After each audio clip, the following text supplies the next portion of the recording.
Thanks very much. No one is born confident.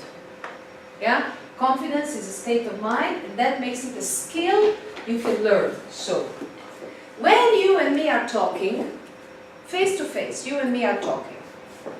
How do you do that? 55%, I'm sure you know this chart. 55% of what I say, the message comes across in my body language. 37% comes across with my tone of voice. And only 8% is actually what I'm saying. This is in a beautiful situation when you and me are talking, we are having a conversation, in Hebrew for that matter. Yes? Now what happens if I go to English? I forget everything. No body language, no tone of voice. We are only focusing on what we are saying. Yeah? So, for example, Anna, when you feel a little bit uncomfortable, just stand here. Yeah? Just stand here. And then you don't have to look back at the board. Anytime you speak, I'm sure that you're going to speak at the office also. Use something, yeah, to stable yourself, and then you can actually read the screen. So you don't have to stand and look at the screen and lose us. No? This is a tip. So when it comes to speaking in English, we are so focused on that 8% that we forget that what I'm listening to is the story of Chezi, how it was and what he was doing, or that we're going to Dubai and look at this and look at that, and you see I'm speaking with my hands and so on and so on. So make sure that you use your body, because this is your tool. Nobody's really paying attention to that 8%. You are paying attention to that 8%. Yes? How is my English? Am I making mistakes? Am I saying the right thing? Forget it. Just chill. Yeah? Take control of your body. Hold something if you need to. And feel comfortable. And just say it. Just say it. I think I mentioned this in our first meeting, that we already have a story in our mind. Did we talk about this? What kind of story? Facts versus story. These are the blocks that we have when it comes to confidence. I have a fact to share with you. My Hebrew is not so good. I speak good Hebrew, yeah? But it's not so good. I make a lot of spelling mistakes. It's difficult for me to express myself, especially in writing, because I have a good ear. So I learned Hebrew from the streets before I ever went to the Ulpan. And when I went to the Ulpan, they put me to Kita Gimel, but because I didn't know how to write.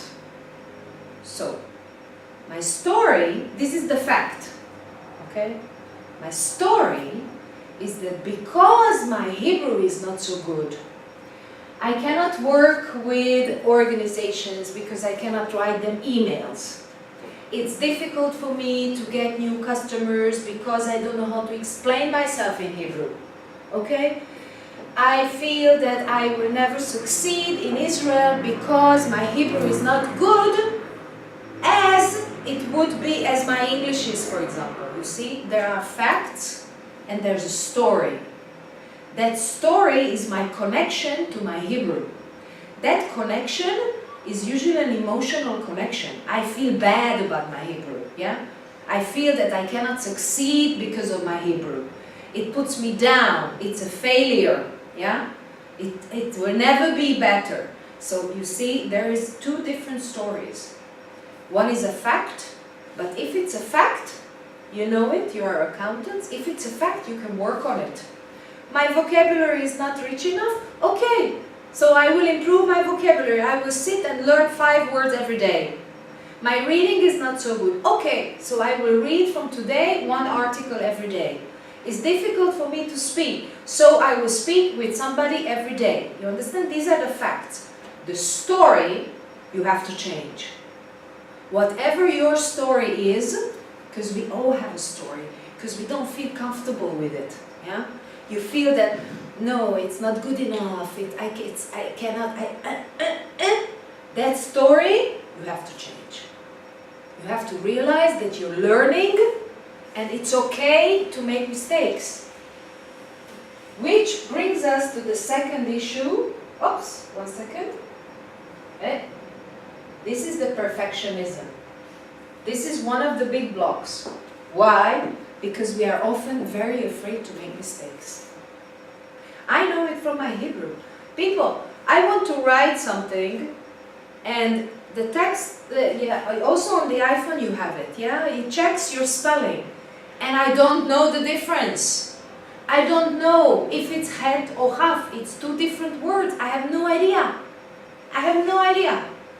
But I don't want to make a mistake, so I try to change the whole sentence so I will not make a mistake. Okay? So we are more afraid of making mistakes when we speak in a foreign language, and that's okay. But nobody really paying attention to your mistakes. Now, accent. When I'm speaking in an accent, I think I told you this in the first meeting. No, maybe not. It sounds like you're on Shuka Carmel, busy Friday morning, and I call you and you're trying to listen to what I'm saying. You know what I'm saying? Yeah. You realize the situation? It's busy and it's difficult for you to understand me because there's like a background noise.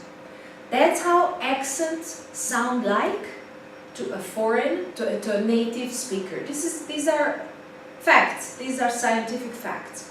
It sounds like a disturbance. It's like you have to pay special attention to what the person is saying. Now, we have another problem. We speak fast. Yeah? Israelis speak fast anyway. Also in English you want to speak fast. That's no good.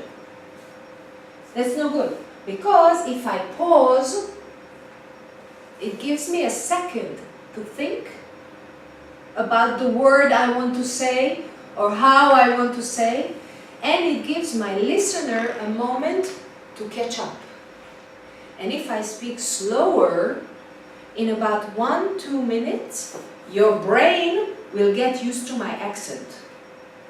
Scientific fact. Accent is a mifta. A lot of people feel very embarrassed, very bad because of their accents. Okay? Be proud of your accent. Accent is sexy. Accent is sexy. Accent is individual. Accent is unique. Think about it that today, every fourth person, if I'm right, lives in a country he was not born in, yeah? In Europe, everybody's an immigrant now. In America, everybody's an immigrant. In Israel, everybody's an immigrant. And they all have an accent. So be proud of your accent. Don't be ashamed of your accent. The next point I have is fear. Fear from making mistakes. What will they think about me? I'm not good enough. How will I do it? You're afraid. So we are automatically like this. You remember what I said about the body language? We kind of close up. In English, we have a beautiful sentence. What is fear? False evidence appearing real. False is לא נכון, yeah? Evidence, הוכחה, appears, זה נדמה נראה, ו-real, בעצם הוכחה לא אמיתית שנראית כנכונה. Because it's here, it's a story, yeah? So, people are usually afraid of making mistakes. Speaking in public is the greatest fear. You know that. Being judged, speaking in English in general, blackout. These two, they go together. Remember I told you about the blackout? I told you about the accent, that when you speak slow, you give yourself a moment to think. That's also good for the blackout, because the blackout happens, it's like you have a diskette and you have another diskette. That's Hebrew and that's English. And there is like a ketzel, okay? You don't remember one word for in any language. I have it also. It happens.